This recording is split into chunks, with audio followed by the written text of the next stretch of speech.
Good morning, good morning, good morning, good morning, good people. Yeah, you know what it is. Hard worker, scrappy, unfiltered, and sometimes unhinged football content. Hard to explain, but you know it when you see it.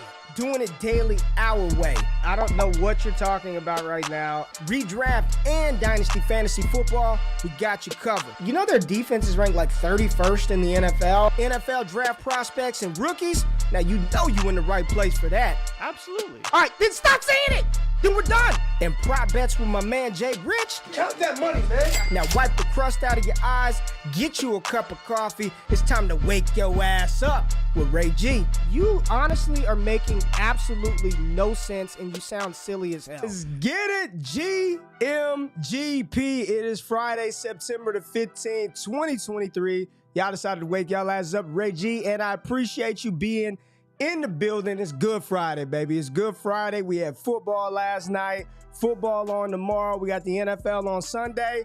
Everything is good. Life is good, and the family is in the building. What's happening with you, Marlon, Ty DeClaire, Eric Bryant? Let's go in the crib. 7 GOAT rings. GOAT rings said 90 minutes, right? JRich, I don't know. Jay. We're going to see. Not my call. Yeah. What's up, Jackie Moon, Tater Wolf, GMP squad in the building. Cole in the building, Jeff, Jimbo in the building. It's a good crew today. Got a good show on tap for y'all. Excited. Your boy's voice is gone. JRich, we had a game last night. You know, out there coach my son's team. So, doggone voice is shot. We were up late, Jay, but we got a big banging ass show for y'all today. And before we get started, man, I got to tell y'all about a new partnership. A really cool product on the market, man. JRich, you know what it is. Some of y'all may have heard about it. Some of y'all may not have heard about it. But Mojo Fantasy, Jay. Mojo Fantasy. Let me pull up this and show you what's going on in that department. Wait, no. We're not doing that yet. I got to get you on the building. How you doing, man? How you doing? I'm good, bro. I'm good. You know, up late last night, watching the game, doing some work. Lots of things happening today. Lots of things happening throughout the weekend. But loaded show sheet and... my goodness, felt like almost every single fantasy relevant player did something. So we have a hell of a lot to talk about today. All right, but how you doing, man? I had to introduce you first, man. Get you on the screen. Now you get off the screen. Now we talking about some Mojo Fantasy. So a lot of y'all were around when Mojo was around and kicked off last year. You had to be in New Jersey. But if you're looking for a new DFS style contest where you get to pick player props, and then the cool thing about Mojo is it's like the stock market, man. So if you pick Jalen Hurts over 1.5 touchdowns and you feel like, man, this ain't going right, I don't think Hurts is going to get it, you can actually cash out of your prop. Like, get me out of this thing. Let me get into something different. So you see right here, I just did an example right there, cashed out of Tim Anderson live. The cool thing about it, you get money. It's almost kind of like a DraftKings contest style thing where you get $500 and whoever has the most portfolio money at the end of the contest wins.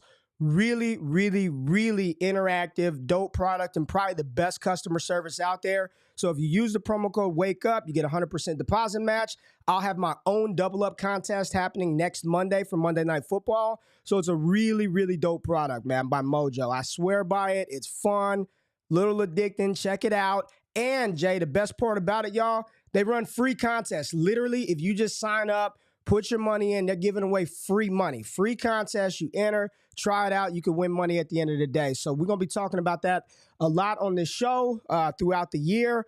But Jay, man, we got some other cool stuff that is happening with the Destination Devy team. And I want to give the loyal viewers of Wake Up an opportunity to capitalize on some discounts before everybody else gets in. But the entire Destination Devy team, you, Gene and Ike from Off the Line, Paul from our Devy podcast that drops on Saturdays, Scott Connor, Shane, Ty DeClaire, entire DD fam. We have built something fun, man. DestinationDevy.com is live, JRich.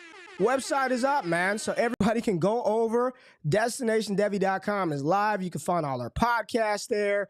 We've got all types of different articles on the website, database. We've got tools. JB has built out a phenomenal war machine. Shout out to Dynasty Koopa, who built this tool like this for his product with Warp. But this is we've got the Destination Devy war machine, a little bit different. Got videos, podcasts, we've got merch, we've got rankings on the website. Pretty damn cool. So if you're watching this right now, head on over to DD.com. Use the promo code GMGP. Capital G, capital M, capital G, capital P. You do that, you get 50% off of your first month for all access pass to the website. So make sure you check that out.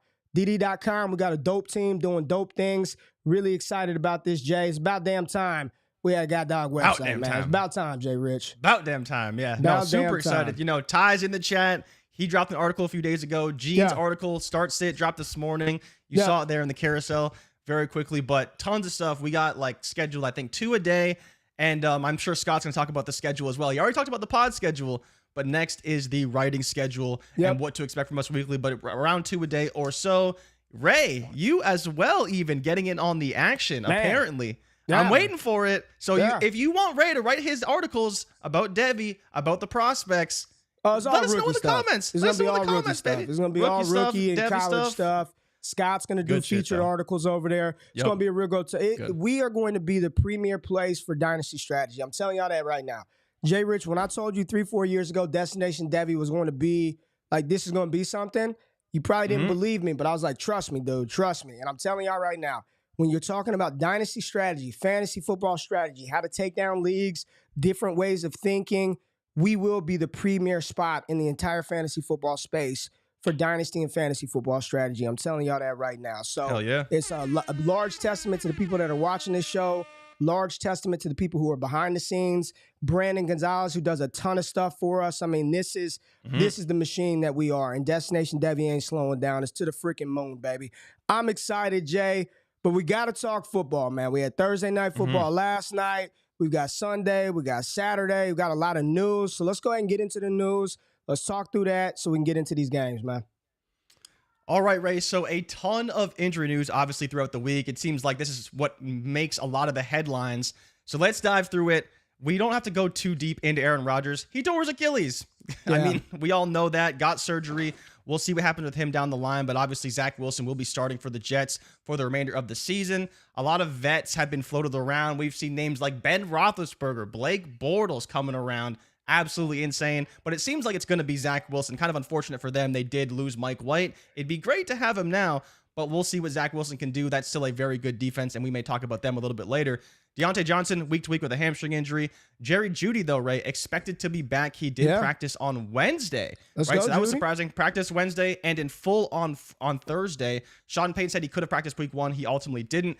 Darren Waller said himself his hamstring isn't an issue, but it was reported earlier in the week that it could be an issue for him this week. So we'll see how much he ultimately plays. And of course, they're playing Arizona this week, so that's not great for a high-end type production from Darren Waller. Mark Andrews practiced Wednesday and Thursday. He should be good to go for week 2. Aaron Jones and Christian Watson, DNP for Thursday. Aaron Jones and Christian Watson? Both didn't practice. I mean, I'm not as worried about Aaron Jones, but Christian Watson not practicing all this week after missing all of last week, that's a little bit more concerning. I didn't know this, Ray, but did you know that Brandon Cooks has a minor MCL sprain? He's not expected to play this week either. Yeah, and some people said it's like a 2 to 3 week injury, man. So Michael Gallup, Jalen Tolbert. Tolbert would be the guy that, if that's sneaky. It feels like it should be, but I don't know, Jay, because don't this want to game go there versus yet. the Jets, I don't know I don't know what the implied total is for that game. I don't know what the total is for that one. It could just be a run fest, not a lot of points. Don't jam Jalen Tolbert into your lineup this week. This is not the week to play Jalen Tolbert. Not versus the Jets.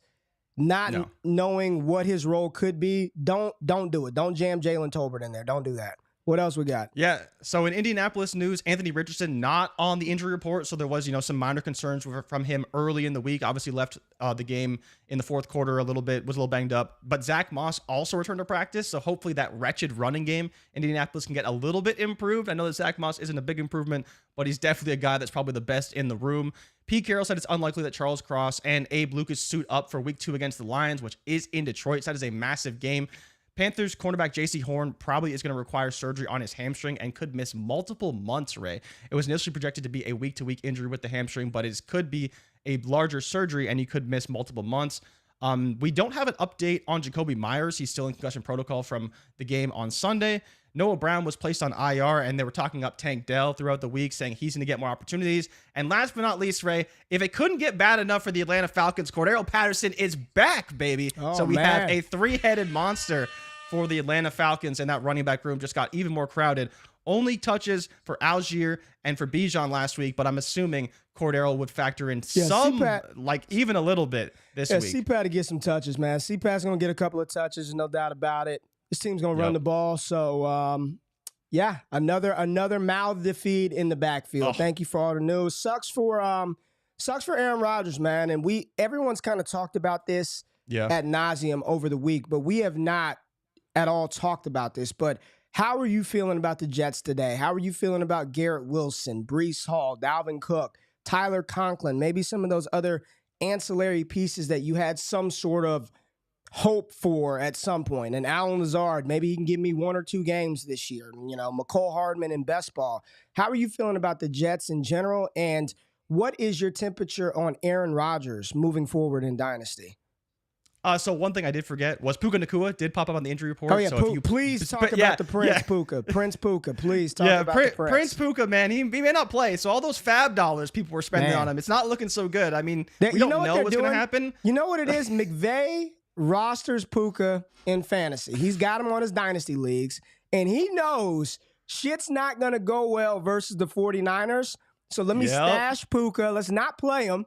Because if you play him and he does bad, the value tanks. If you don't play him and they get blown out, it's all they lost because they didn't have Puka Nacua. He's got him on his rosters. I've seen this play out, man. Keep going. Oh, yeah. Very, very smart. But, yeah, in regards to the Jets, I don't really think it's hard to project because this is exactly where they were last season, right? Like, last season, they walked into the year. We weren't so sure about Garrett Wilson because he wasn't the stud, like, wide receiver 4 in fantasy. We know that now, but it's the same situation. You still have Zach Wilson. You still don't have a great offensive line. You have a slightly better running game because they brought in Dalvin Cook. But I feel bad saying this. It's the same old Jets, right? Like, Allen Lazard, probably not going to do anything. Randall Cobb, definitely not going to do anything. It'll be Garrett Wilson or bust. Maybe the tight ends factor in a little bit, but really, you probably don't want to play any of them, especially in this week against Dallas. Josh, what's up, Josh? Good morning, Josh. Thank you for watching. Josh says Rodgers comes back next year and returns to his old self. You know, I've been thinking about this, man. I don't think that he's going to retire. I don't believe that. Most of the analysis that you hear right now, it's one of two. It's two opposite ends of extreme on Rodgers' return. Either he returns and looks exactly like Aaron Rodgers, or he's dust and he comes back and he's absolutely cooked. He's no good. My question to you, Jay, is when I watch this Jets team, they did win the game with Zach Wilson playing quarterback the entire game, okay? Yeah. This defense is top 1, top 2, top 3 at worst defense in the NFL. Do you think that we were out over our skis a little bit thinking that Aaron Rodgers was going to be some 40 pass attempt guy in this offense? What if they were like, not saying he's not going to be efficient, but what if the plan was never to let him air it out as much as we maybe thought he would do like he had to do in Green Bay? I think he comes back and he's in between what we thought he would be this year and a little bit worse than that. I think he's a QB2 at best. There's no dynasty value whatsoever for a 40-year-old quarterback coming off of an Achilles tear where that year is probably his last year. You have no idea how he's going to progress through that because as you get older, you don't heal faster as you get older. It doesn't work that way. You know, it's one of those things where I don't know what is going to happen for him. I know a lot of people are just sending him away for anything you can get. I can see that. I don't want to roster him for an entire year to hope that I can get QB 18. Yeah.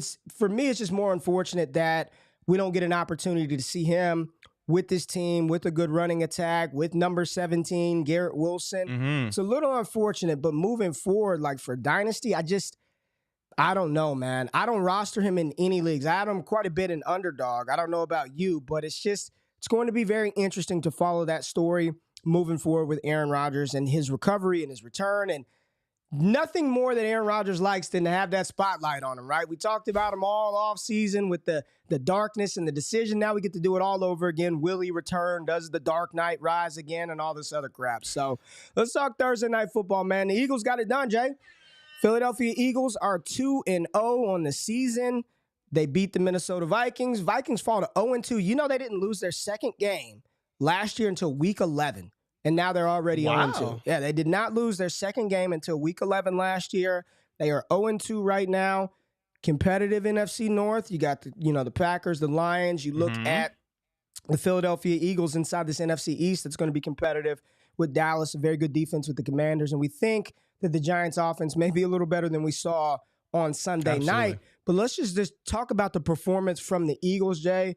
Watching that game, it just does not feel like the same Philadelphia offense that we saw last year. Now they did change their offensive coordinator, Shane Steichen, in Indianapolis with Anthony Richardson.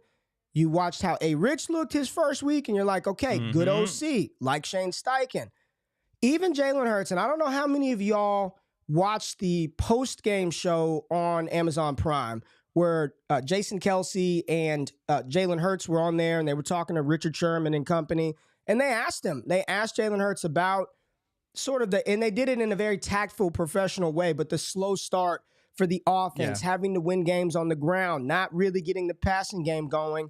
And Jalen Hurts pretty much said what I've been saying and what I thought, that it's a work in progress with his new offensive coordinator. Now, they do know each other. There is a relationship there, but he's his own man. He doesn't call the game the same way that Shane Steichen does. It's probably going to look a little different for Philadelphia early. You watch Jalen Hurts.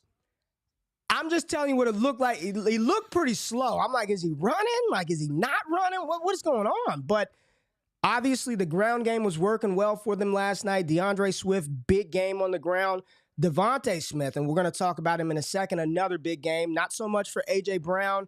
Dallas Goedert caught some passes, didn't get a bunch of yards. It's just a very different-looking Philadelphia team. I do think it's going to take a little bit of time for them to hit their stride. I'm not panicked on them. They're 2-0. There's nothing to be panicked about. But we're expecting a little more production, fantasy department, especially where you drafted Jalen Hurts. Now, he did get his customary goal line. He is the thief of all goal line joy, man. Unless you roster Jalen Hurts, they get to the one, you might as well no receiver. They will not throw a fade. I can tell you that right now. They will not be throwing the ball inside the 2-yard line. You're just praying that they actually hand it off to the running back to score, which DeAndre Swift got.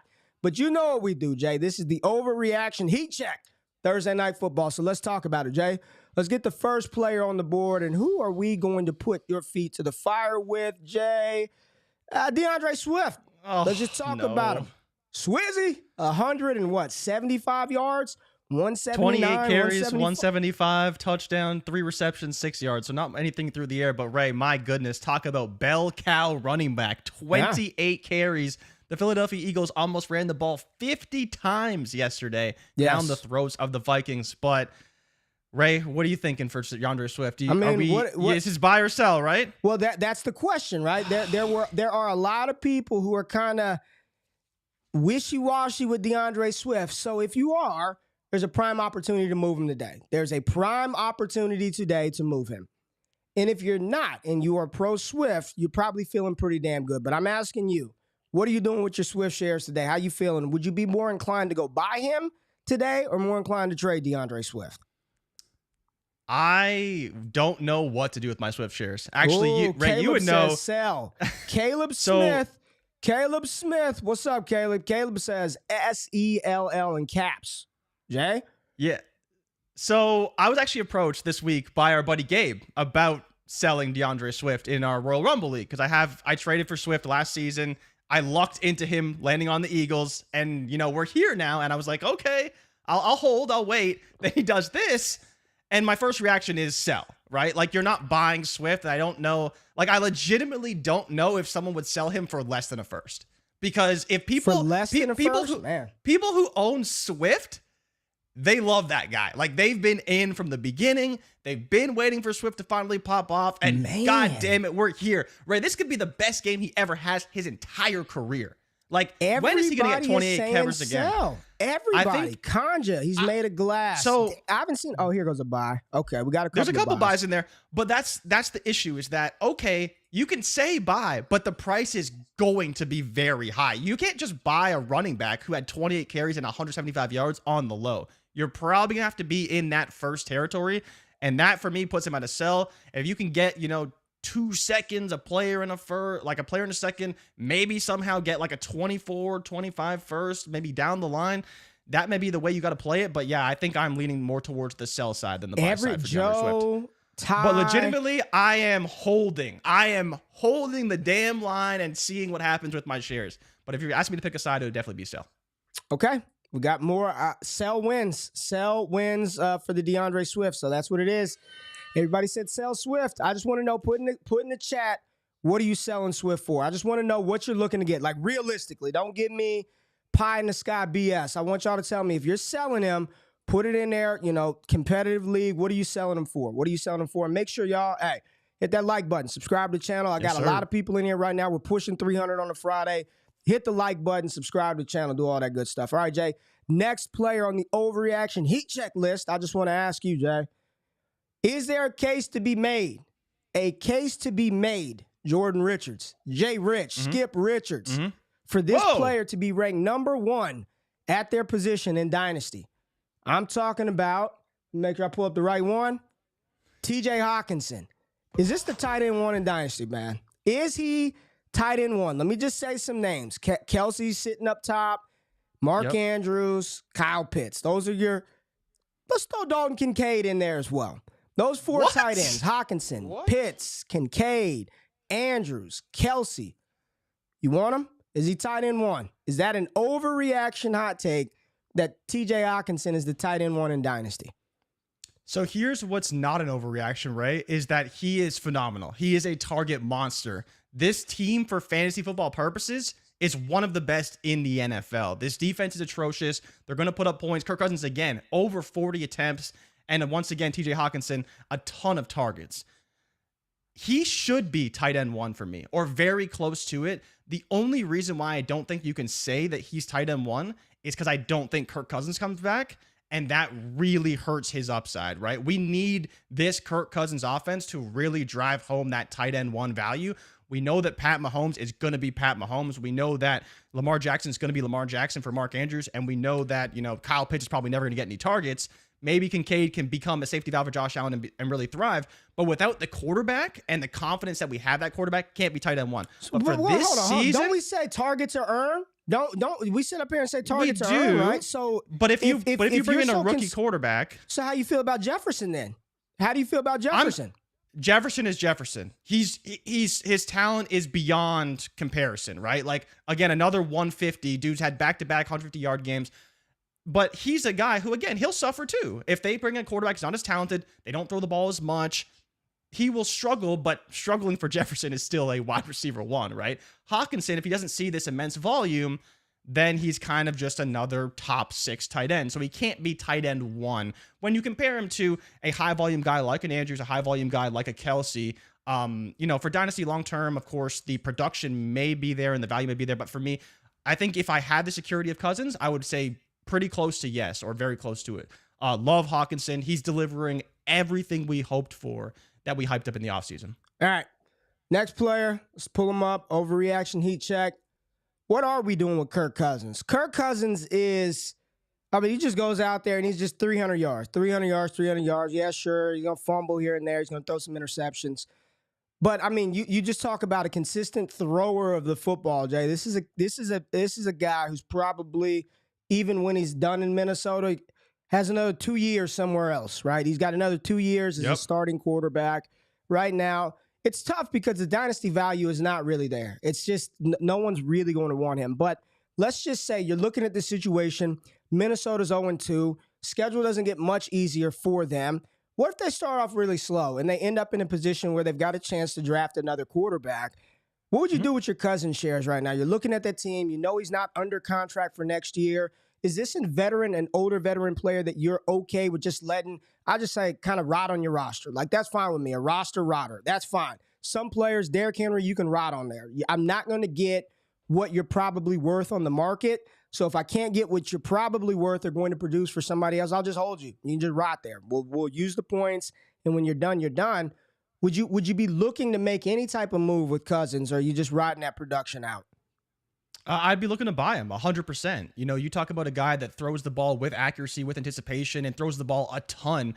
And especially, whether he's in Minnesota or on another roster, I'm willing to bet he's going to go to an advantageous situation. He's not going to go to a place where he's going to just hold the ball. Cousins is a Falcon next year. I'm buying. And again, like, I don't think there's a situation where Kirk Cousins is not going to be good for fantasy. The volume's going to be there. He's going to go to an offense that suits his skill set.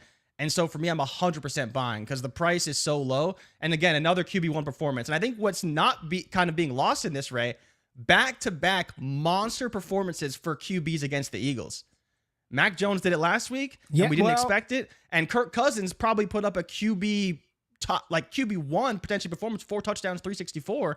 You know, someone could maybe top it, but monster performance again against the Eagles because they just don't put teams away and they really take their foot off the pedal even on defense. So I would definitely be buying Kirk Cousins and just letting him rot on my roster. If he's fire up the quarterbacks and pass catchers against the Philadelphia Eagles. You're right, Jay. Right now, defensively, it's not the same defensive unit, and they're not playing good defensive football, man. They're just not doing that. So, a couple of more players, overreaction, heat check, Jay. Let's get to one of the studs from the game. The Slim Reaper, Devonta Smith went out there. What do you have? 3 catches, 123 yards and a touchdown. 4 and 131. 4 and 131 for Smitty, the Slim Reaper. So let's talk about him in relation to his other wide receiver counterparts, Jay. And I'm trying to pull up, here we go, KTC. I got the KTC rankings up. We're going to talk a little Smitty. Is Devonta Smith, because right now they got him at wide receiver 10. Is it appropriate for him to be at 10 and Chris Olave at 7, CeeDee Lamb at 4, Garrett Wilson at 5? Would you put Devonta Smith inside your top 5 dynasty wide receivers right now? Right? And let me just give you what KTC has as the top 5. Jefferson, Chase, St. Brown, CeeDee Lamb, Garrett Wilson. After that, Tyreek Hill, Chris Olave, A.J. Brown, Jalen Waddle at 9, and Devonta Smith at 10. Is Smitty a top 5 receiver in the league?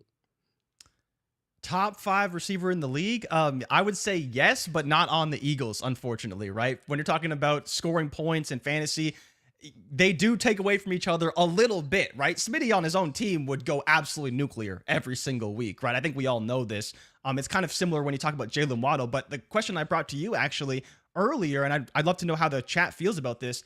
I think that Smitty might be the best 2, if you want to put it that way. Like, I don't mean it in a bad way, but like, we have Jalen Waddle, who's never passing Tyreek Hill. Like, it's just not happening. He's not going to outproduce him, right? T. Higgins is never going to outproduce what we see from Jamar Chase, but we are seeing Smitty legitimately produce like A.J. Brown. And so potentially you talk about the value of the two guys. A.J. Brown and Smitty should probably be boom, neck and neck, because it seems like every week you can't predict who's going to go off. They're 8 and 10. They're very close. They're very close, right? But I think you can make the case for one over the other. But if I'm picking a guy, it would still be A.J. Brown. Do you feel any differently about that? Like, would you pick Smitty over A.J. Brown right now? Probably not. They're so close. Probably not. not. So it's not a lot. But no, I still, well, that leads into the next overreaction sort of hot take. So let's just get to it right now. It is A.J. Brown. And you look at the game last night, cool. He didn't have a big game. He had a touchdown called back because Penny was out there pass protecting when he shouldn't have been. He had 7 receptions for 70-something yards in week 1. The Philadelphia passing attack is not clicking right now.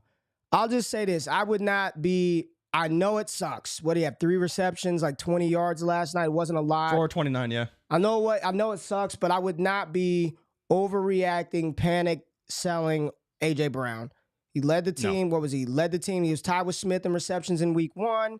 Had a little down week 2, short week. They ran the ball. Jalen Hurts it just wasn't clicking early in the passing game. The short throws weren't there.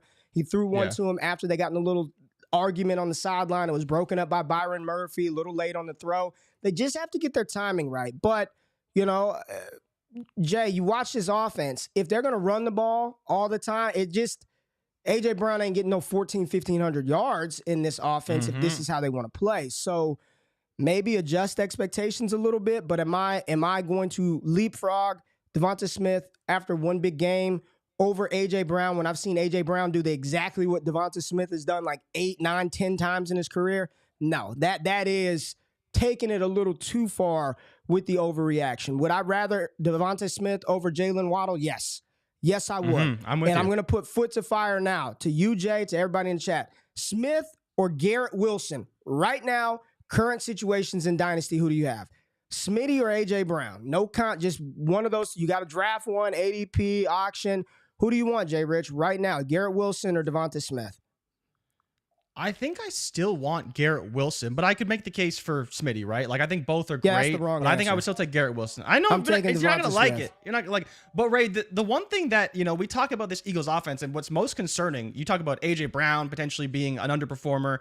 Garrett Wilson obviously going to underperform all year with Zach Wilson if nothing changes, and then you have Smitty, right? Same offense. Jalen Hurts back-to-back weeks hasn't thrown for 200 yards and hasn't thrown for 2 touchdowns. Period. In two straight weeks. Now the defense week 1 against the Patriots, tough. But against the Minnesota Vikings, he basically did what Baker Mayfield did.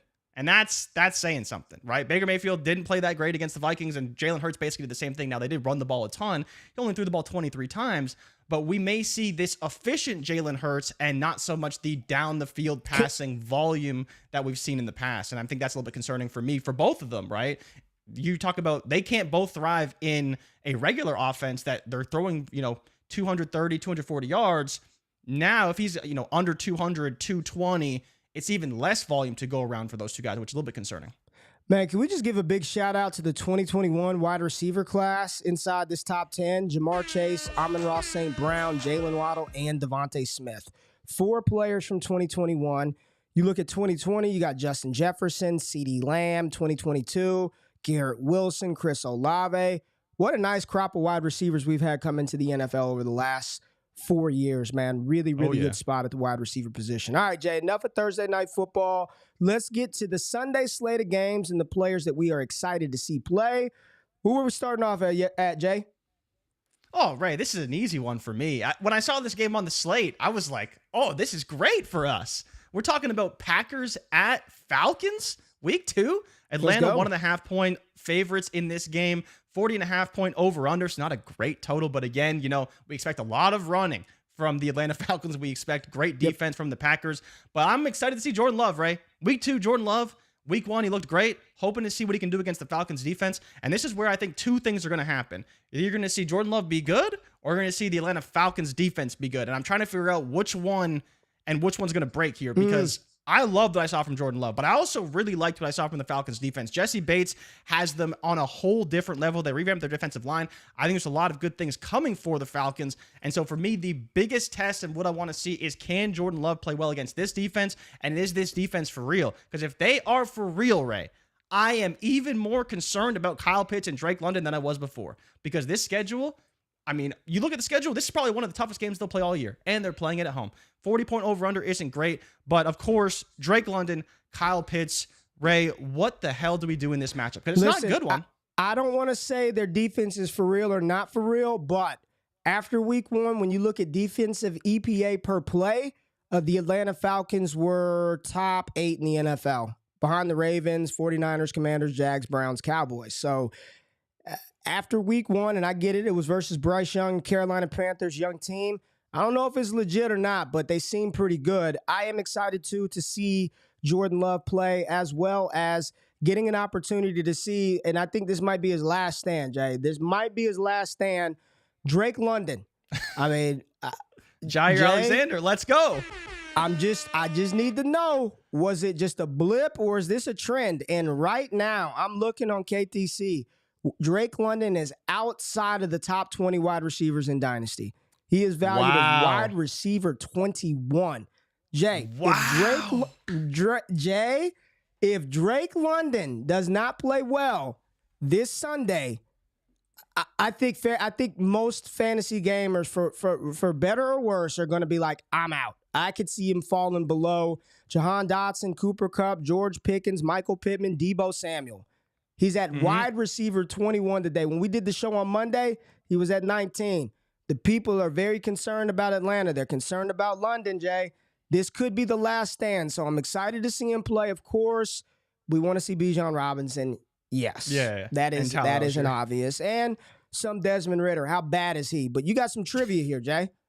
I do have a trivia question for everybody in the chat. This will be a good one. If anyone actually gets this answer, I'm going to be very impressed. If anyone gets this answer,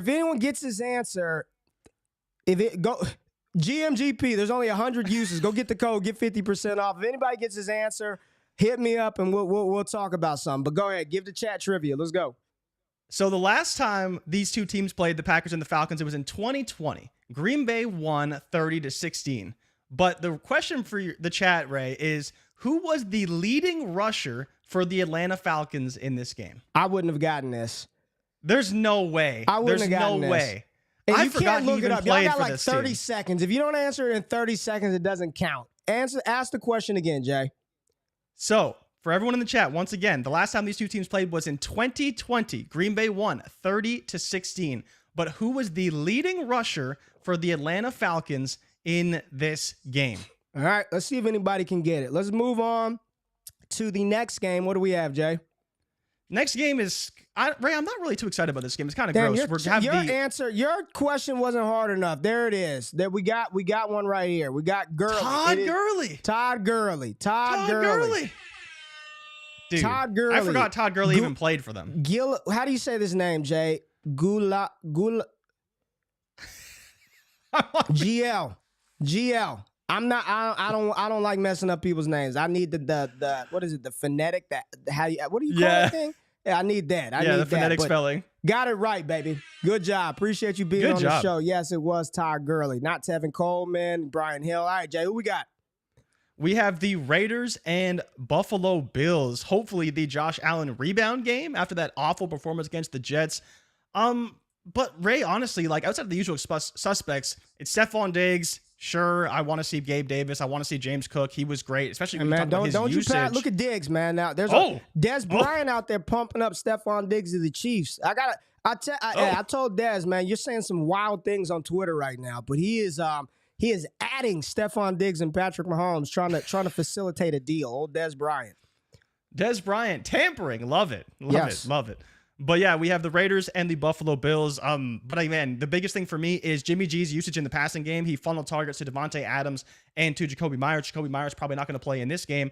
But, from the Buffalo standpoint, we all know who we want to see. We want to see Kincaid. We want to see Josh Allen play well. Stephon Diggs, maybe some Gabe Davis, and a lot of usage for James Cook. If you go look and read Gene's article that was dropped this morning, he had some great nuggets from the utilization report from Dwayne McFarland about James Cook and kind of what he could do this week. He is starting James Cook, so go and read the rest of that article for the other players he is starting and sitting. But the biggest thing for me is Jimmy G. I thought he looked really good week one. He did throw the end zone interception. But outside of that, I thought he played pretty well.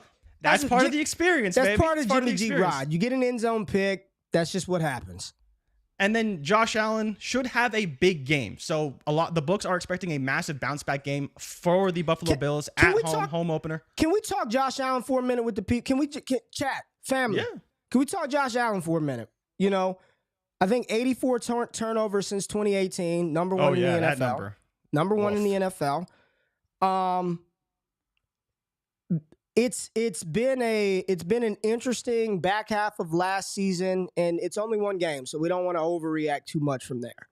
But you look at the top of every dynasty chart, it's Mahomes at the top, Jalen Hurts, Josh Allen in some combination or order.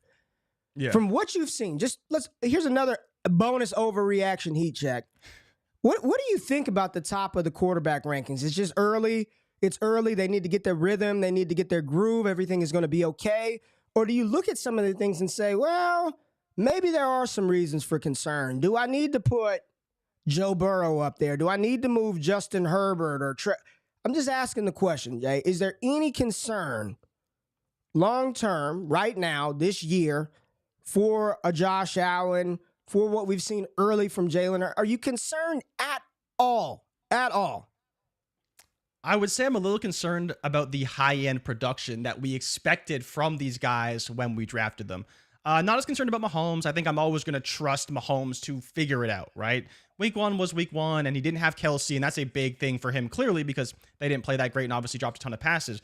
When you talk about Jalen Hurts, if this offense doesn't become close to what it was last season, as I mentioned, under 200 yards in both games, under a touchdown passing in both games, I don't think he's going to do that every game, but if he's closer to the 22 to 25 touchdown mark and not, pushing the 30 mark, that's bad for the pass catchers. It's bad for Jalen Hurts, and you'd have to run for even more touchdowns than he did last season where he ran for 11, right? So you talk about that high-end ceiling that we wanted from Jalen Hurts, that could be coming down a little bit because of the pass catchers and because of the offense as a whole if they choose to run the ball more. Josh Allen, I was kind of always concerned about because I wasn't sold on Dalton Kincaid fixing this offense.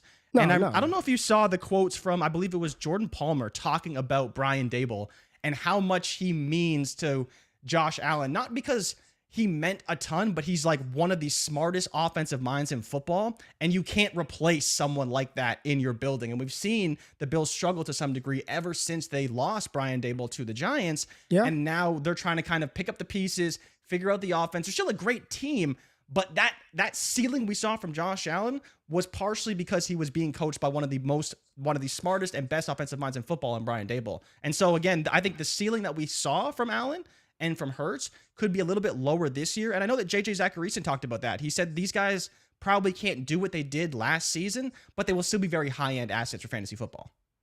Yeah, it's I see a little conversation in the chat, and I agree with John. John said this is why QBs should be playing a little in the preseason. They all look super rusty. I agree with them, but then I also understand the other side of that. You stick Mahomes, which he did play. Josh Allen did play a little bit in the preseason, right? Some teams didn't play their QBs at all. Like, why the hell? Why is Desmond Ridder not taking snaps, right? He needs to be out there. There's no reason for him not to be taken. You don't need to protect. Go take reps. I don't know. Part of me is like, you're watching this, and it is rusty. Like, offensively, the product has been rusty. It is backed by the lack of touchdowns that were scored in week one. It's rusty, but I get it. You know, Joe said NFL teams are willing to eat week one losses opposed to looking bad, but you can't eat week one and week two and week three losses. So hopefully these teams get it figured out, Jay. But let's move on to the next game that we're looking forward to watching this weekend and talk about some big time players that all of them need to bounce back except the rookie. Yep. Big redemption game for these two teams. The Baltimore Ravens head to Cincinnati. Cincinnati is favored by a 3, an over-under of 46.5, which isn't crazy high, but it is high for this slate. So they're expecting a ton of points in this game. For everyone who isn't aware, this is where Ja'Marr Chase really thrives. He absolutely destroys the Ravens. He's had 7 receptions in all 4 games he's played against the Ravens. So that's a big factor here. Of course, we are looking for a Ja'Marr Chase game. Joe Burrow, of course, needs to bounce back. They don't pay him $275 million to not throw touchdowns. And then, of course, you talk about Mark Andrews and Zay Flowers. Those are the 2 guys that I'm also looking to watch. Lamar Jackson, we'll see how he ultimately operates in this offense, but I need to see what Todd Monken does now that he has Mark Andrews back, because it seems Mark is back, right? Mark is back, right? Mark is playing this week. That is confirmed. Andrews is in. Yeah, Andrews should be back. He's practicing all week, so he should be back this week. I know that he almost played last week, but definitely should be back. And it's just curious, how does he ultimately fit into this offense? Because as you mentioned, and you talked about in the rookie report, Zay Flowers, 10 targets. The next guy had like 3 targets. So clearly Zay is going to be the number 1 wide receiver, but what's his target share look like, and how does he operate with Mark Andrews in this offense? Because clearly they don't really care to get the ball to Odell Beckham Jr., to Rashad Bateman, or to any of the other players. It's Zay Flowers, and it's probably going to be a ton of Mark Andrews. So the question is that what does Zay's target share look like? And I don't want to ding him too much, because even if he has a 20% target share with Mark Andrews there, that's great for where he's at in his development. Yeah, exactly. Week 2, rookie receiver, that's great for his development and will only continue to grow. And the willingness to get him the ball is what I'm so excited for. So I'm excited for this game. And the biggest thing for people who are on the Cincinnati side, if Marcus Williams does not play, Joe Burrow should honestly shred them. If he does not play in this game, I think if Marcus Williams plays, Joe Burrow should shred them. Doesn't Cincinnati shred Baltimore every time? Ja'Marr Chase abusing Marlon Humphrey every time they play? Doesn't that happen? They do, but you talk about the stats. Baltimore Ravens in 2021 were the worst passing defense in the entire NFL. They allowed over 275 passing yards per game. Last season, with the addition of Marcus Williams, only playing 10 games, 231 passing yards allowed per game. That was in the bottom 10, but it wasn't as bad as it was the prior season. So that's the impact he has in that secondary at the free safety spot. And I think that if he doesn't play, it could be a massive bounce back game for the Bengals. But Ray, is there anybody that you're looking forward to? Maybe some Joe Mixon life in week 2? I just want to see both of these teams play well. We didn't see anything from T. Higgins. He got 8 targets, no receptions. I like the peripheral analytics and metrics around that game. Even though he didn't do anything, it wasn't like T. Higgins was not involved in the offense. Joe Burrow just stunk. He just was bad. And when he was bad, nobody else is going to eat. I just want to see all of them. I want to see the Cincinnati Bengals show up. I just want to see what they look like with Irv Smith, with Ja'Marr Chase, with Ty. I just want to see the Bengals show up. That's all I can. Sure, there's every player. Boyd, Chase, Higgins, Irv Smith, Mixon. Show up, Bengals. And then from the Baltimore side, Jay, if you had to pick right now, what running back to start for the Ravens this week, who would it be? Roll the dice. Gus Edwards. Okay. And you feel he'll lead the team. Edwards, so it's going to be Edwards, Justice Hill, Melvin Gordon. It's funny. Yeah, Melvin Gordon's probably a no. I think the problem is that, like, should we trust? Am I wrong, Ray, to think that Gus Edwards is probably the most likely goal line candidate? Because we did see Justice Hill score 2 touchdowns last week. I don't know, man. I don't know. Sure. I don't know. But literally, what he had like 8 yards on 7 carries, and he scored 2 touchdowns. So how are we believing in this guy? There's no way. So I get it. I don't know. I want to see. I want to see Baltimore's rushing attack. I want to see Lamar Jackson throw the ball. He looked. He was out there not looking that good versus Houston. If we're being real, he didn't look. He also did not play in preseason. So I'm not saying things that are uncommon. You didn't play in preseason. You haven't had live action. You're probably going to look rusty. I just want to see the Baltimore Ravens come back. I just want to see both of these teams show up. That's what I'm willing to see. Yep. Of course, Mark Andrews, Zay Flowers. Of course. Who else we got? Next game on the docket, Ray, probably going to be a highly anticipated one for a lot of people. Definitely you would want to watch this game. The Detroit Lions and the Seattle Seahawks. Round 2, Ray, in Detroit. Last year, this game was a 48-45 barn burner. And, Ray, I have a great nugget for you that you're going to absolutely love. But Lions home opener should be bumping. 4.5-point spread, 47-point over-under, one of the highest on the weekend. I'm obviously looking to Jahmyr Gibbs. I think he gets unleashed this week at home, so very excited for Gibbs as well. Fire him up. A little bit unfair to the Seahawks. 10 days to prepare for the Lions. So they were in Kansas City, got a big dub, riding high, going into this home opener. They are going to be so jacked up. Like, I honestly wish I could go to the game. I kind of want to, like, just take the trip and go to Detroit because it's going to be absolutely insane, worth the price of admission. But yeah, Jahmyr Gibbs, Amon-Ra St. Brown should eat. He did not play in this game last season. And then, Ray, talking about Sam Laporta, because if you recall, there was a tight end on the Detroit Lions last season that you had a nickname for. Do you remember what that nickname was? What was it, Jay? It was the fraudulent one. You said every week, TJ Hawkinson, the fraudulent one, never gets any targets, never produces. When he played the game against the Seattle Seahawks, 12 targets, 8 receptions, 179 yards, and 2 touchdowns. And after that week, you had to drop the fraudulent one nickname. So you talk about a defense that hardly improved and improved outside, but not as much inside. I'm pretty sure that Sam Laporta can beat Bobby Wagner up the seam, so I'm not too worried about that. I think it could be a big game for Sam Laporta.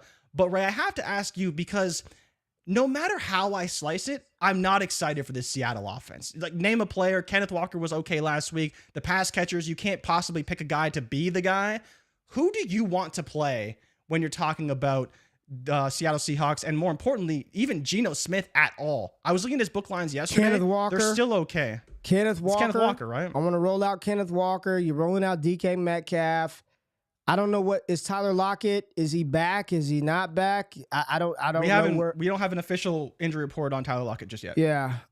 Chat's firing me up for you pulling the receipts out there, Jay. Yeah, he is I had to eat crow on that one. He is definitely not the fraudulent one. It was the Lions that made me think that. But yeah, this is a game where I just want to see the Lions. I want to see Gibbs play well. Amon-Ra St. Brown, let's see if we can get some of those air yards that we were promised. We were promised air yards for Amon-Ra. We did not get the air yards. There was a missed air yard opportunity, but damn, I want some more. Mm-hmm. And to your point, I think I'm very bullish on Sam Laporta. Very bullish on Sam. Yeah. Let me ask you this, Jay. Feet to fire. Who would you rather have? Straight up, context, don't worry about any of that. Right now, would you take Kyle Pitts or Sam Laporta in Dynasty? If you had to pick, it's Sam Laporta. Like, I'm sorry, people, you're that but it's Sam dismissive Laporta. of Kyle Pitts. Like, you're that dismissive. It's not that I'm dismissive of the talent, but literally, Ray, you couldn't convince me that this situation is going to change. Like, if we're being honest, they're going to trend in opposite directions probably all season long. And so if I'm buying high, buying low, and I can sell a little bit higher on Laporta, I fully expect that. But for Pitts, I mean, what are we buying for? Joe said, who else? Joe said Laporta. Joe and JRich, the two J's. Jimbo, where are you at now? Joe, Jay, and Jimbo. Who are y'all on? That's what I want to know. The 3 J's, the 3 amigos right there. So Sam Laporta, I like him too. I like him this week. Let's see. Would you take Pitts or Laporta?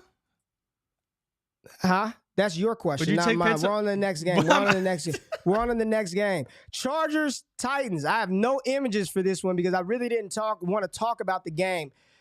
I'm going to just say this, Jay. I saw a report that DeAndre Hopkins' ankle is high ankle sprain, not practicing. Mm-hmm.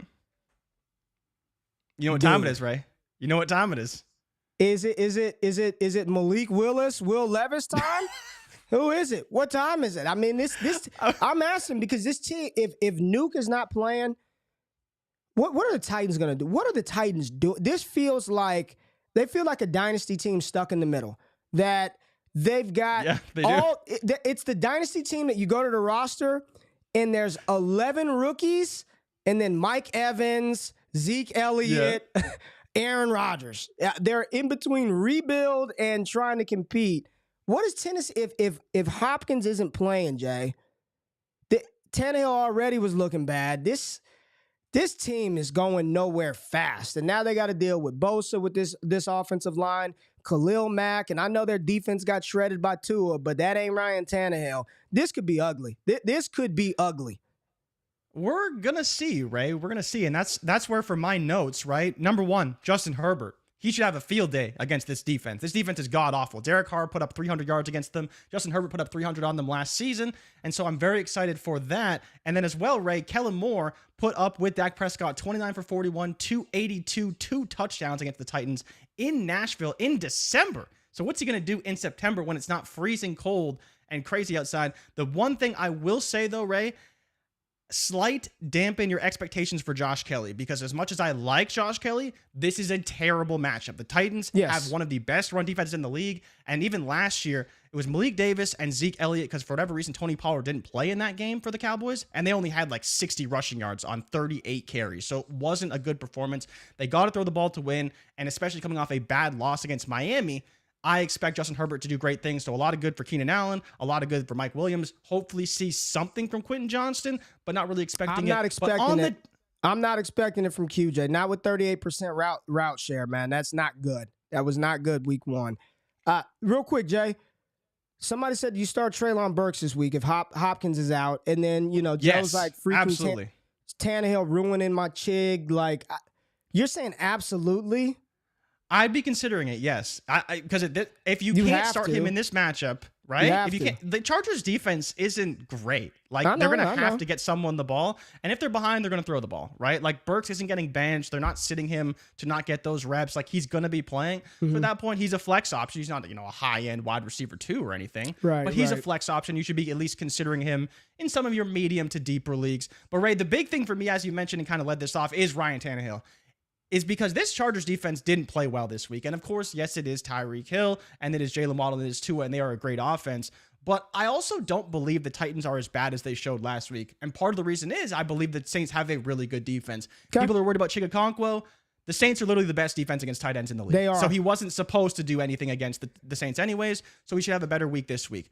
We saw what happened with Gerald Everett and some of these other guys. Like, there's definitely going to be opportunities for all of these players, especially if Hopkins doesn't play. And I do believe that if they can somehow keep Bosa and Khalil Mack away from Tannehill, they can actually put up some points. And so I know it sounds crazy, but if they can do that, I think there's a real shot. So the question is the Titans offense this bad? Which is possible, or is the Chargers defense no good? I think we're going to find out this week, because both are bad last week, and we're going to see what comes to a headway this week. And as I mentioned, Treylon Burks is the other guy I'm looking for, because again, if Hopkins doesn't play, could be a lot of opportunity headed Treylon Burks' way this week. A lot of terrible opportunity. You got to start him. I am not as bullish or optimistic offensively with this team. Derrick and a Henry, good total. This total, Derrick. I think, is like 47 as well. So another high total compared to some of the other games. All right, let's go to the next game, Jay. This is one you're waiting for. You can't wait for this one. Let's go. You mean how I have the puke emoji next to it for this game? Yeah. Oh my goodness. What Bears and Bucks. Tampa Bay favored by 2.5. I mean, come on. Over under of 41. I don't even know how it got that high. There's only one takeaway. It's Justin Fields, right? Is Justin Fields really this bad? Like, he played pretty bad all week. He got slammed on social media by everybody. Did you put this graphic up like this, man? I mean, Come I on, didn't. bro. I didn't make this. Ray, Come on, I mean, man. if you want me to slander Justin Fields, I can happily go for it right now. Ray, if you recall, the last time he played Tampa Bay was in 2021. It was actually the week that he had the lowest passing yard over under in betting history. Because if you recall, that was the championship. Say that again. What? So this was when Justin Fields was struggling in his rookie season back in 2021, and the Bucs had a championship defense. And he came into the week, and his over-under for passing yards was like 130 yards. Now, he did pass it. He went over, but he went 22 for 32, 184 yards, and 3 interceptions. The Bears lost 38-3, Ray. It is the only 3-interception game of Justin Fields' career. I don't think he's going to do that again. I'm not worried about him. It's the pass catchers. It's the weapons. Like, can he get them the ball? I think for fantasy, he will be fine. But does he get the ball, DJ Moore? We don't even care about Darnell Mooney. No one wants to play him. No one wants to roster him. Cole Kmet, maybe you're starting him in some deeper tight end leagues. But is there anybody you're excited to see on the Bucs? Because I think we know who the Bucs are. I want to see Roschon. I want to see if the Bears give Roschon some more opportunity. I do want to see Roschon Johnson. Absolutely, we want to see if DJ Moore is going. And I know a lot of that. Everything hinges and is predicated on Justin Fields' success in that game. But I do want to see DJ Moore. On the Tampa Bay side of the ball, Rachaad White hadn't been good either. You know, I feel like no one really talks about Rachaad White. It's all positive, but he hadn't been really good either. You know, he just hasn't been good, Jay. Mike Evans still looked like Mike Evans to me. I'm watching him like, hey, man, somebody should trade for him. Chris Godwin is going to do what Chris Godwin does. I want to see Baker Mayfield. I want to see if Baker, because what I don't want to do is have what if he is a quality QB2 in Superflex leagues?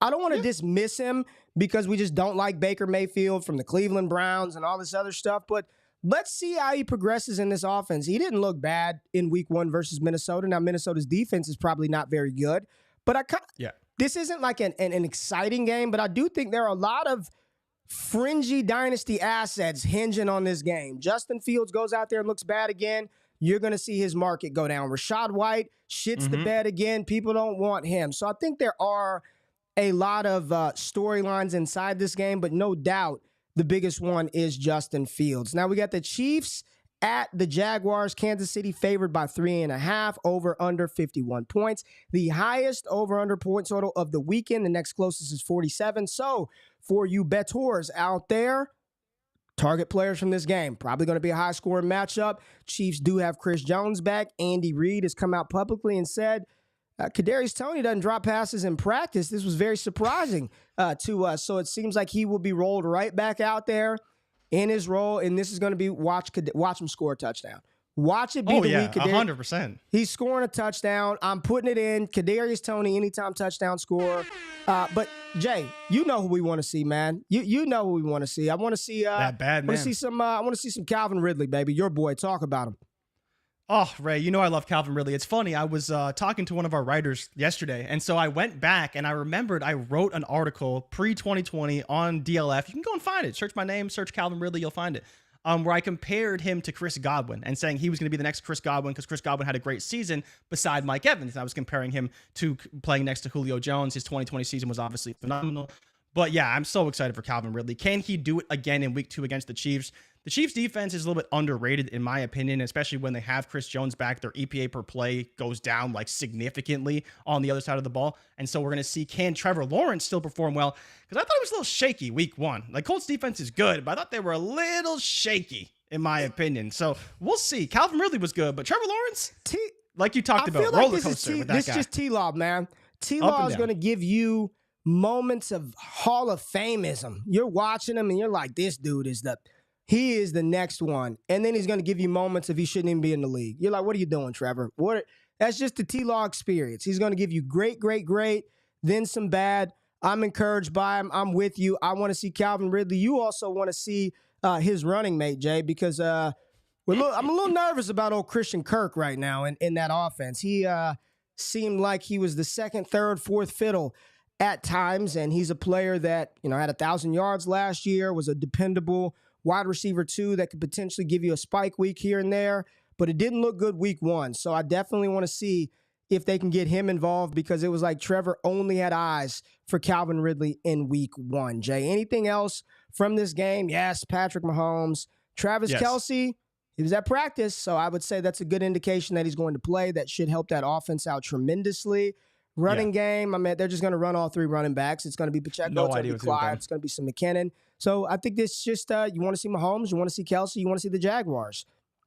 Yeah. The biggest thing is the Jaguars. And as you mentioned, Christian Kirk, right? 65% snaps in week 1, or it was 65% snaps or routes. It was not good for Kirk. But as you see in the show sheet, he had his best game against Kansas City last season, right? 12 targets, 9 receptions, 105 yards, 2 touchdowns. So can he replicate that in this game? Probably not, but hopefully they will find ways to get him involved. But Ray, I do have to ask you, call your shot on the pass catchers for the Chiefs. Who do you think has the best game this week against the Jaguars?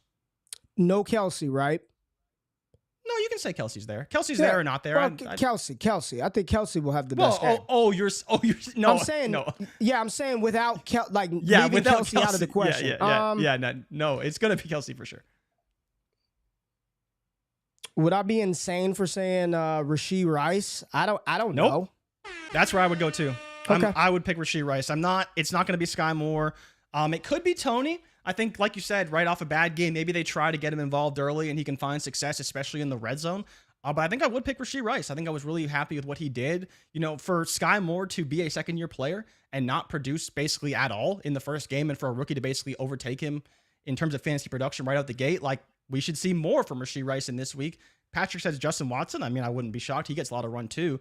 But those are the guys I'm kind of looking for, and I kind of agree with you. I think Rashee Rice would be the option. But, Ray, next game, we do have the battle of the rookie quarterbacks, Colts and Texans. Man. Houston favored by 1 point at home, over under of 40 points, which is a little bit high for a rookie quarterback game. And in my opinion, the best unit of all of both these teams is actually the Houston Texans defense. So I think that CJ Stroud will be in an advantageous position to win. And then, of course, Anthony Richardson on the other side. But we're looking to see, can Stroud deliver the goods at home and get a victory?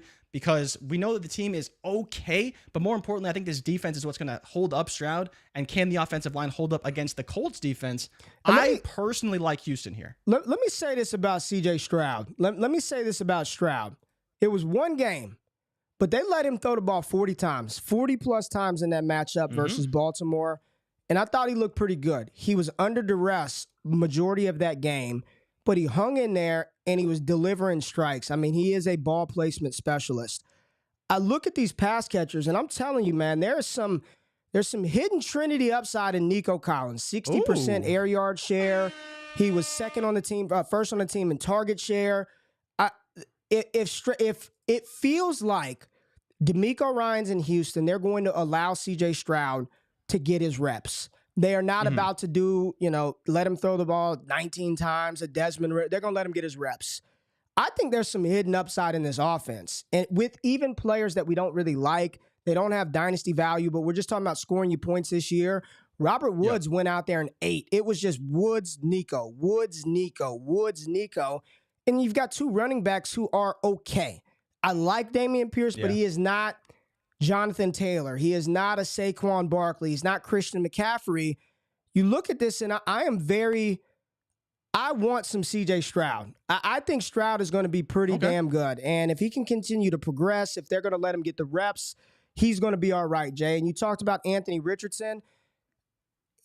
I mean, do we just have a QB1? We'll see. I mean, week 1 versus Jacksonville, it was a positive performance for this young quarterback. He's going to run the ball. He's healthy.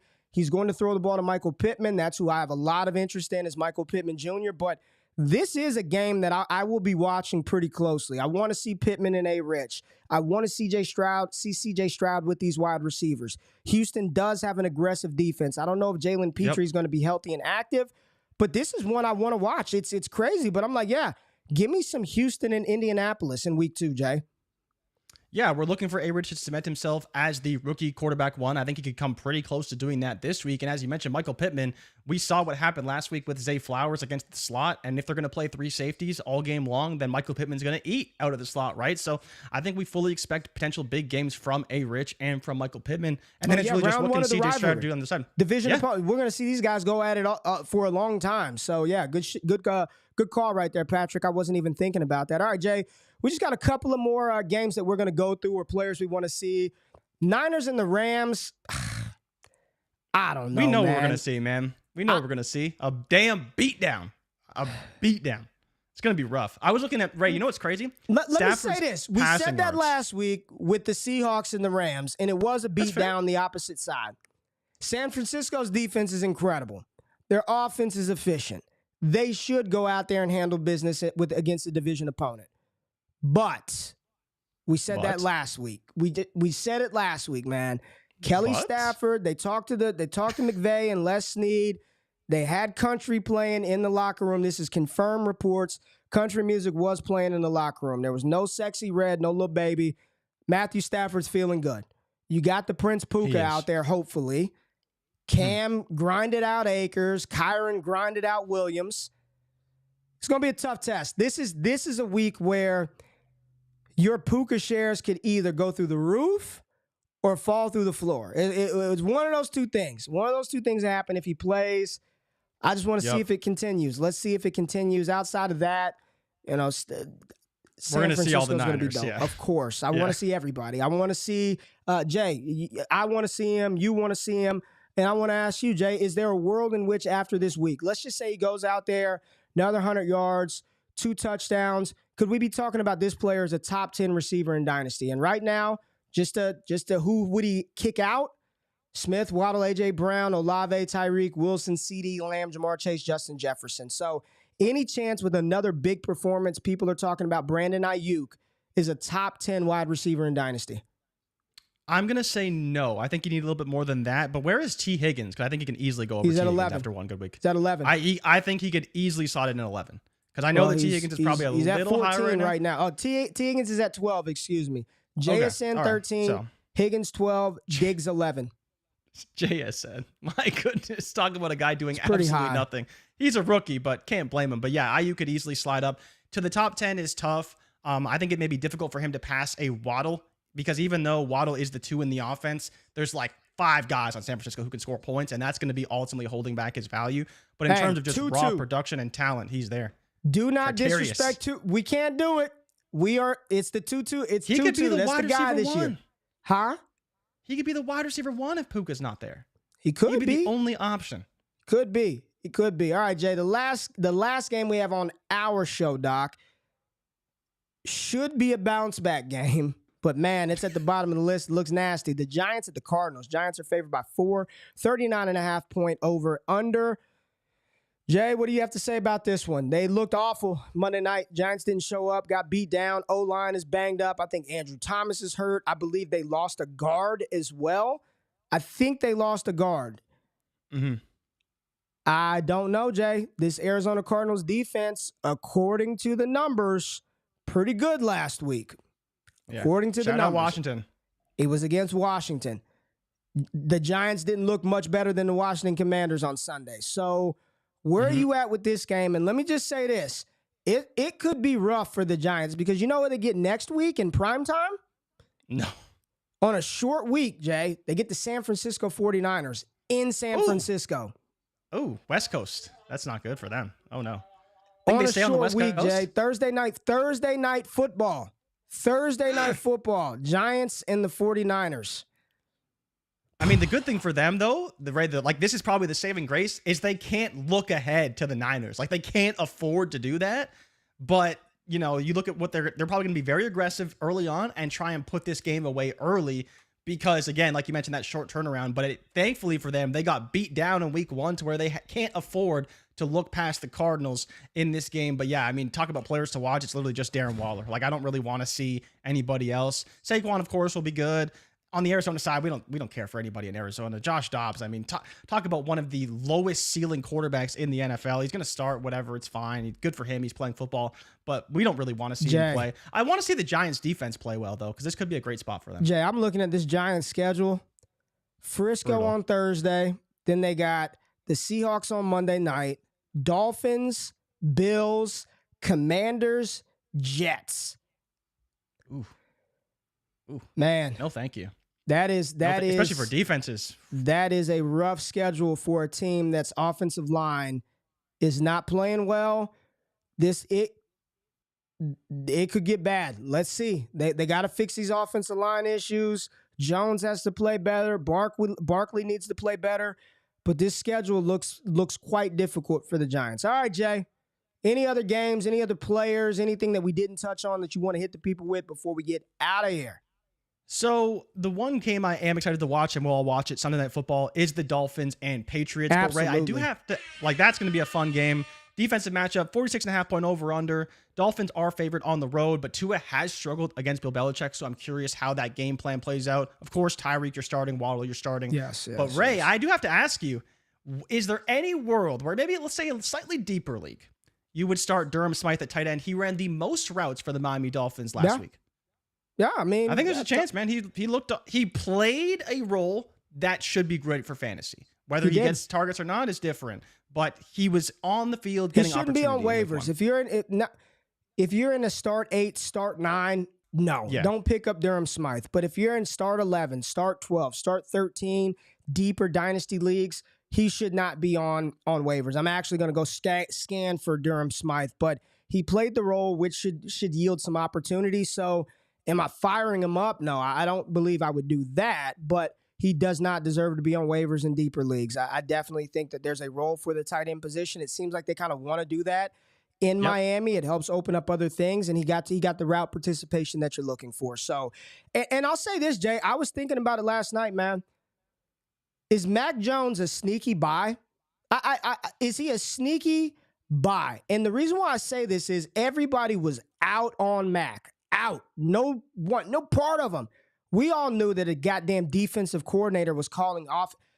Still blows my mind that the New England Patriots would even allow that to happen. But insane. With Bill O'Brien, he did look good versus Philadelphia. Outside of the pick 6 to Darius Slay, Mac Jones did whatever he wanted to do with not a lot of weapons on the offensive side of the ball. He was doing it with Kendrick Bourne, doing it with Mike Gesicki and Hunter Henry. Yep. Is he kind of a sneaky little buy candidate? You look at the quarterbacks from 2021. T-Law is cemented. Zach Wilson, woof. Trey Lance, woof. Justin Fields, don't woof him. No. He's not a woof, but he's getting close. For fantasy, to he's it. fine, so we're good. You look at Mac, and he feels like the guy that outside of T-Law is probably just going to continue to get opportunities to start in the NFL. Mm-hmm. I don't know. Maybe. I'm not advocating for or against it, but I just wanted to ask the question. And as you mentioned, Ray, he was the quarterback 1 of the rookie class, right? He was the best rookie quarterback, and it wasn't even particularly close in their rookie seasons. But I do want to point out this is a great spot for the running game as well. We saw what the Chargers did, and I do really like the Kellen Moore run scheme, but I think that they're going to run the ball very effectively against the Dolphins. And more importantly, Vic Fangio wants you to run the ball against the Dolphins. And so he's not going to create a ton of pressure, not have a ton of guys up front. He's going to hold everyone else in check. And I think especially against the Patriots, he can even have his safeties and corners play a little bit tighter than he could against the Chargers, as well as still allowing that running game. So I would expect a pretty big game from Ramondre and a lot of involvement from Ezekiel Elliott, and potentially a little bit less volume from Mac in this one, but he could still have a good game. And if he does, at that point, I would say we should probably be in, because we know that Fangio doesn't want them to pass the ball. They want them to run the ball. And last but not least, Ray, your Jets and your Cowboys. They play in Dallas. Are you going to the game, first of all? I am going to the tailgate. I'll be there. Nice. Dez is going to be out there. I'll be at the tailgate. I'm not going to the game because got baseball practice, and I'm the coach, so I can't miss that. But I will be at the tailgate earlier to start the game, but I will not be there. That game could be ugly, man. I would not. Disgusting. Would you start Dak? Would you start Dak this week? I don't think I would either. I think I would rather find another option than Dak Prescott this week. I don't believe Dallas is going to allow him to put the ball in harm's way. This is another game where the Dallas defense, the Jets offensive line is not good, Jay. I mean, even in Aaron Rodgers' 4 snaps, the line is not good. And then you've got a quarterback in Zach Wilson who's also not very good against a defense that is ferocious, hungry, fired up, ready to go. This could be just a low-scoring, grind-it-out game. Dallas is probably going to be without Brandon Cooks. So now we're back to the offense where it's just CeeDee Lamb. I would not be starting Dak. I am taking him out of lineup. I would not be starting him this week, not versus this defense. If you start him this week, don't complain and cry when he has 8 points. When he sucks, When he sucks, because you know what you're going up against. The same way, I'd be very reluctant and hesitant to start Matthew Stafford versus San Francisco on the road.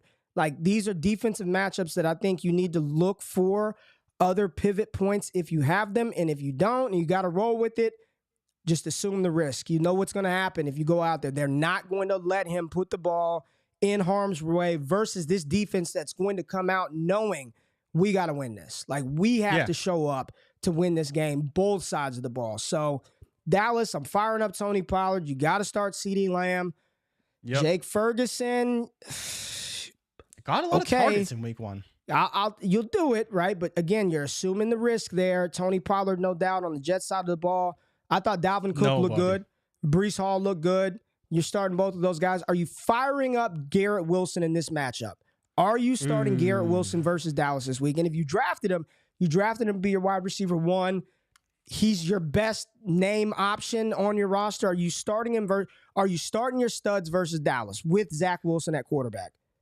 I think the reality is that I can't bench Garrett Wilson. Like, there really isn't a better option out there. Like, if you're picking a guy off of waivers, like, I'm not starting Puka Nacua over Garrett Wilson. Like, sorry, do you Puka. have? But Marlon's saying you have to start him. Do you have to? Let me ask y'all this. I'm gonna give you some gross, dirty names out there right now. I was gonna say Tutu Atwell, and then I thought, okay, he's playing the Rams. But Zay Flowers or Garrett Wilson this week? Come on, man. Literally, rapid fire. I recorded my pod last night, and Zay Flowers was a player I said you can start because there will be points in that game. So I wouldn't be shocked. You could start him. I think Zay, you could. Nico Collins or Garrett Wilson? I would probably start Garrett Wilson.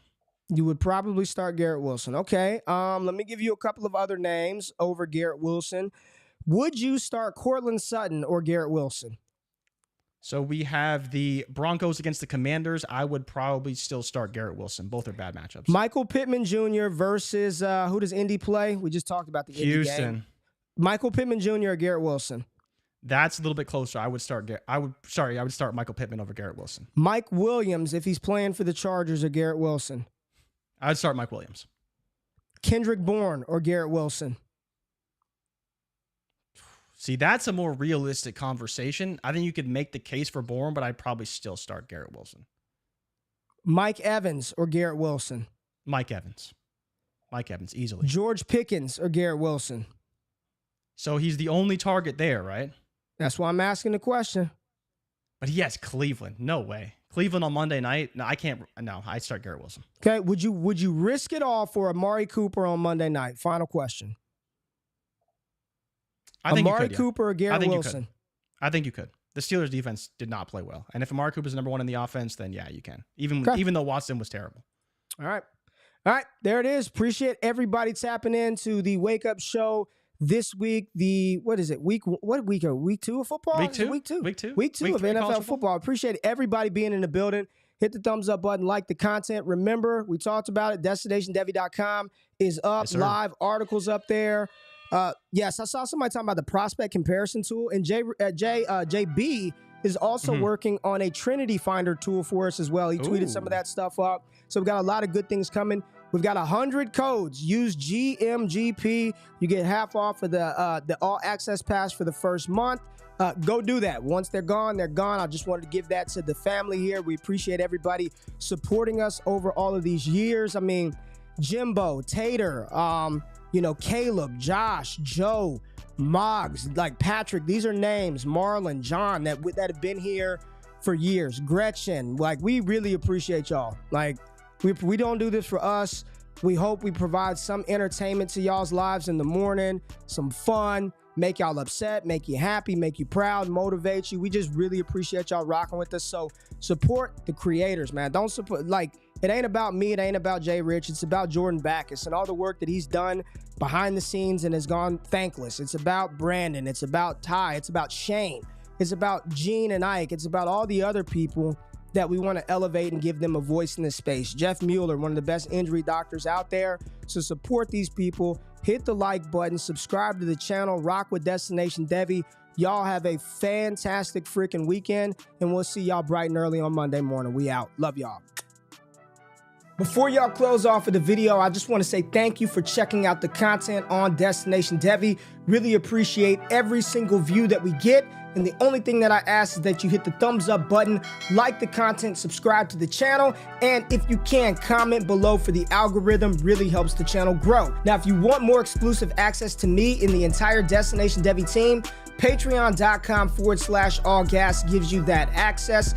Now, if your money's a little funny, we do have free content for you. Make sure you subscribe to the All Gas newsletter. There's a link in the description of this video below, and subscribe to the Destination Devy podcast radio feed, where we got all types of shows hitting airwaves every single week. Now y'all can get out of here. I appreciate y'all tapping in. It's All Gas all the time. I love y'all. I'm out of this thing. Peace.